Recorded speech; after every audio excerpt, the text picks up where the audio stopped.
Okay, so I'm in the middle of making getting together a response to Bike Messenger 7. It's not so obvious after like a week and a half of doing straight studying and not really keeping together with the whole YouTube community and topics I was in the middle of discussing. TJ recently, just 2 days ago, watched my video. I can tell because he thumbed it up, so I don't know, maybe we can get something going. So yeah, but I would like to get back to Bike Messenger 7 because that was like a week and a half ago, and I had I was on a roll, but then man, all this chemistry stuff came up. But yeah, so I'm watching. I have to watch the videos, get back into the subject. I've watched his video a couple of times, his response, and yeah, so I'm getting an idea of what I want to talk about, but I don't want to record that right now. I'd like it to be better. I'd like it to be more coherent. So right now, I'm going to be talking about paths in, I guess, society. Not only society, I guess individually as well. Using paths as a metaphor in response to one of ConferenceReport's videos. One of the videos Fred made, I guess, a couple weeks ago or a week ago. Because I'm behind on his videos. On that note, I'd like to remark that I didn't really feel like wearing this cap today. I have some black caps. I felt like wearing black because I'm wearing white and black, and I thought it would match well. But what I realized is that this is really the only cap I've ever had that actually fits me.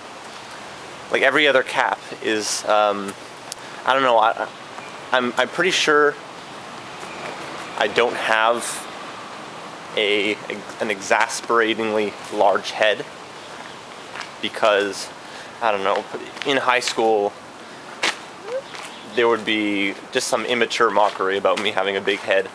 But sometimes we actually got serious about it and we measured our heads, and mine was no different.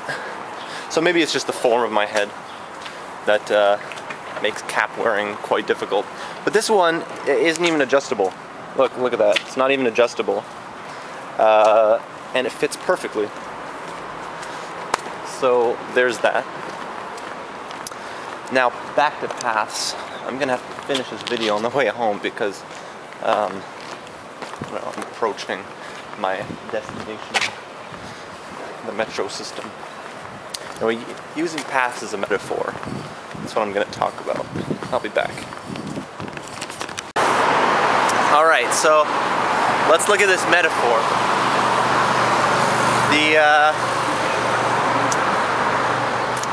Fred talked about walking and making a path while you walk. So originally, well, he cited something, but I guess in a natural setting, this is the same thing. There's grass and there's dirt and there's the natural environment. And when people get to place, I mean, obviously, over time, the routes that people take get worn. And this, I would guess this is mostly noticeable when it comes to, I guess, grass. So the grass gets trampled and it dies if people start taking the same route as everyone else. The thing is that the more that people walk over the same ground, the more worn that it will be and the more noticeable it is. So people will be more inclined to see that, oh look, well, someone else is taking this way, and so they'll be more inclined to do so. And eventually it just becomes the most practical thing to do, because Fred said it seems to be something established. It's an established route, an established place to go. It's an established route to where you want to go, and something I don't think Fred brought up, and something that I thought of, is that it becomes the easiest way to get there in some circumstances. Because let's say we're talking about a field. It's a lot easier to walk through a field over trampled grass or dead or flattened terrain that's been trampled by thousands of footsteps than it is to traverse through all the tall blades and weeds. So, and we see this obviously like the most, I think, in modern society because of our technology or our industrialization. The cityscape has been completely has been dominated by the method of automobile transportation. We've replaced the routes with cars. It's no longer optimized for horses. It's optimized for rubber tires. And well, obviously, not only in a literal sense, but in a figurative sense, becomes the only way of transportation. Just because not only have the roads been built for that, but our infrastructure, our economy has been built around automobile transportation. The whole idea of getting to work on time depends on using automobile transportation efficiently, unless like you work like right next to your house, but that can only happen in rare occasions, like if you just happen to live nearby a place that you're interested in working at. Because nowadays people are very specialized. There's a lot more jobs than it used to be. So we have to, and people have more specific skills. Well, a lot of people do. So you usually have to go, and there's a lot of people. There's more people. So you need to go further away in order to get your job. So in a way, that kind of figurative road has been laid down, where you need to use the literal road, the new way of transportation to get there. And sometimes it could be by bike. It's fine. Sometimes it's too far away. So yeah, I'll continue this. I think I'm getting to where I wanted to talk about. Okay, so we have these paths. I was using a literal path analogy, but now I guess I'm going to use a figurative path analogy, which is usually what analogies are. They're figurative. They're representative of an idea. So these paths, I don't know, well, we have some paths right here. The backyard of our school.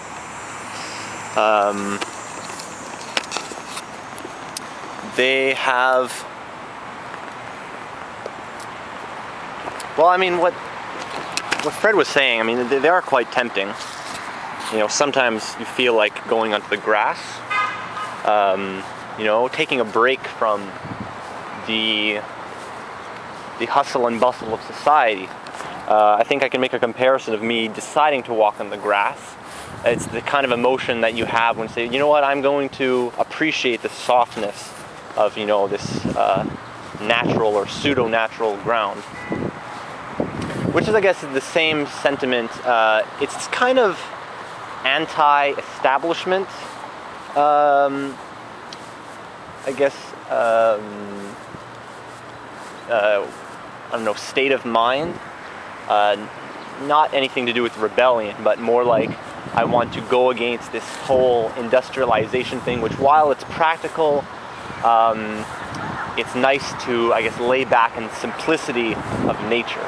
That's the same emotion that you have, the same feeling you have when you take a retreat. You take a kind of, cottage, cabin in the middle of the forest retreat sometimes, and I would do that with my family once a year back when we were kids. To get a break from all this and, enjoy some of this. And it's the same sentiment, I think, at least I have, when I take a break from this. I decide, okay, you know what, there's this established road, which I use all the time. It's a faster walk, it's more flat, and it's usually the path I would take if I want to take a walk through this garden, or that if I want to go make a trip behind the school to one of the other wings in the outdoors. But I'm going to take a break from this, and I'm going to walk on the grass so I can feel some sort of nostalgia of the natural. I guess that's what I can call it. So I guess that's the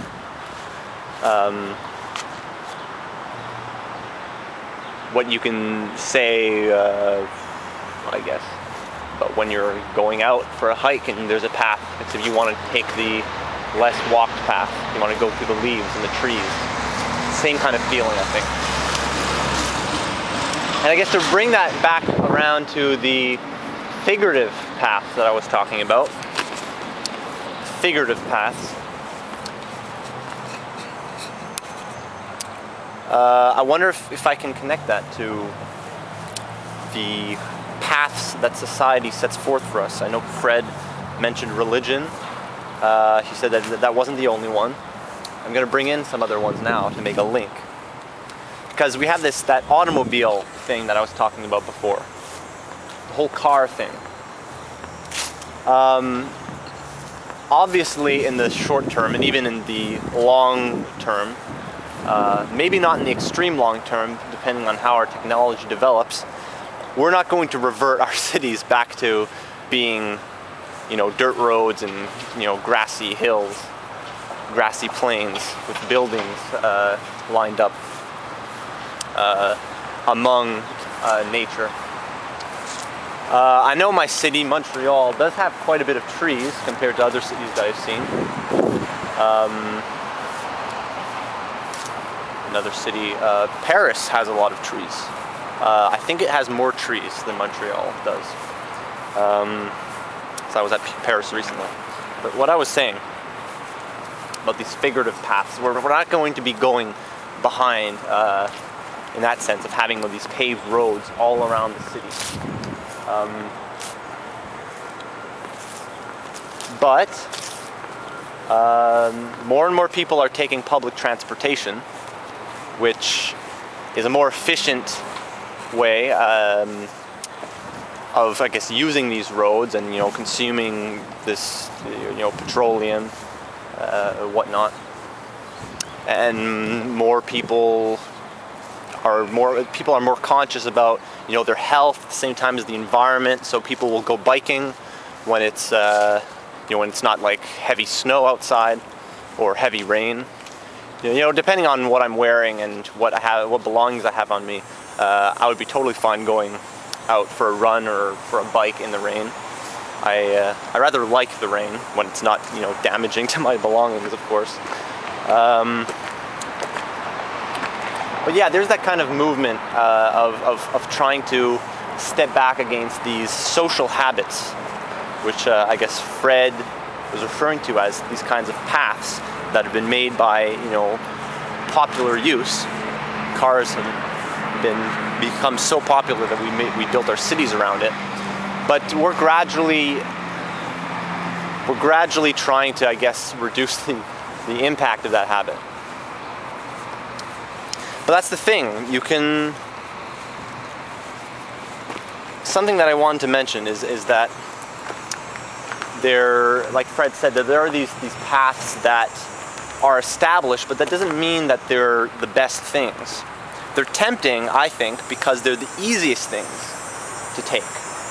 Because, as I said before, the grass has been trodden down. There's an easier way to get from point A to point B by taking that path, because it's been cleared for us. But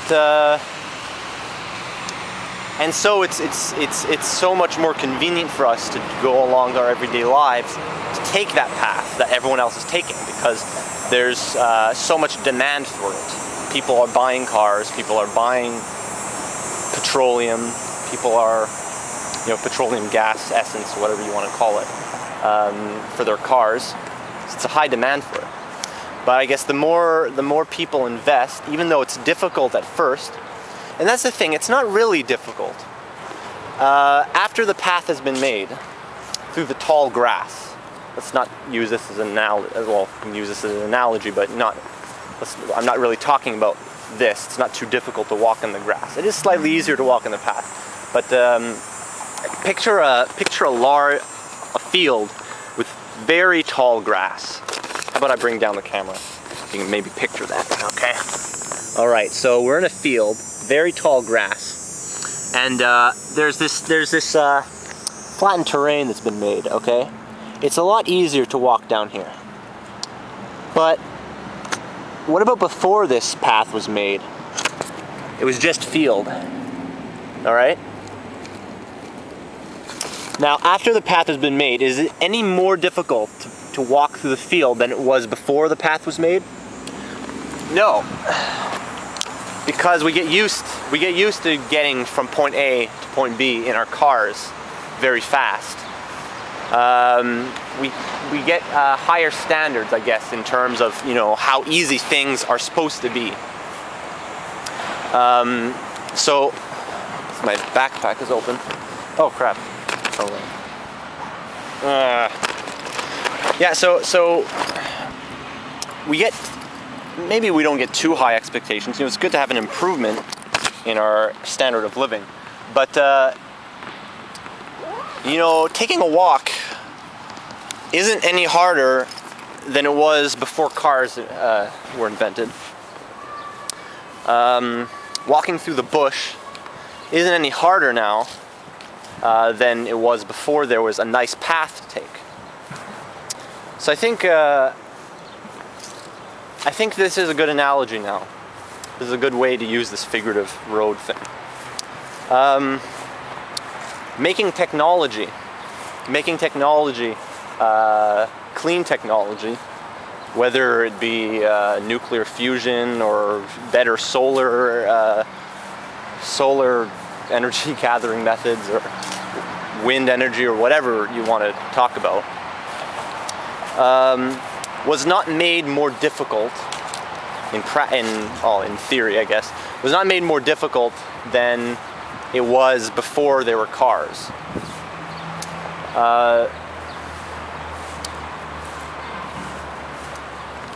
I guess what I'm saying is that just because one method is easier, it doesn't make the other one harder.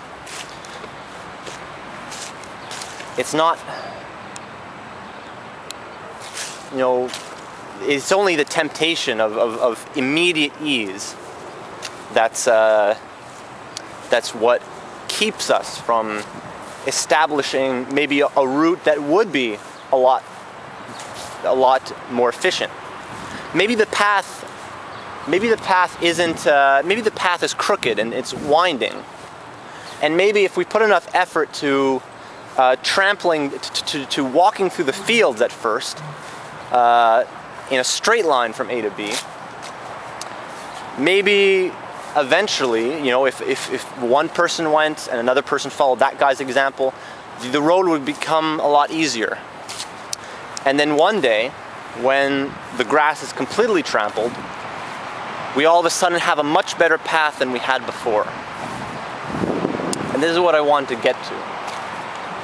And this is not only, and people will abandon the other path. Why would we even do the other path now that we've established a new path that's a lot better?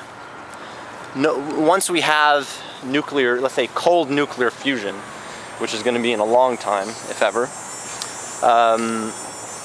no one's going to go back and take a ride in their car, their petroleum guzzling car, unless they're like antiques still around and people want to feel nostalgic. Ironically, just as someone would take a retreat into nature. Maybe someone wants to use an old car to be nostalgic. But people generally are going to take the easier path. And it takes time, but it took just the same amount of effort, maybe even more, to establish the more crooked path, the path the route that has become popular. And but it's not as efficient as the better one. So yeah, I guess what I am saying is that it takes time, but it's the same thing with any path, and the end result is going to be better than the previous. So I guess that's where I wanted to bring this analogy. But it's the same on an individual scale. This path analogy can be, maybe we can talk about cars or things that are bad for the environment and yet good immediately for us as a kind of addiction. Because usually when you talk about, let's say, harmful drug addictions, it might be pleasurable now, but eventually you're going to get negative repercussions. So we're talking about dangerous social habits, but it's the same thing on an individual scale. Now, I might not know what I'm talking about because I'm not some sort of doctor yet, or psychologist, or someone who handles drugs or drug addiction. But maybe I can use this grass analogy to talk about personal addiction as well, on an individual scale. When you get attached to something, I don't think it's ever harder to do things other than the addiction. I guess never been addicted to cigarettes or whatever, maybe we'll use that because it's just such a common thing. It's very relatable.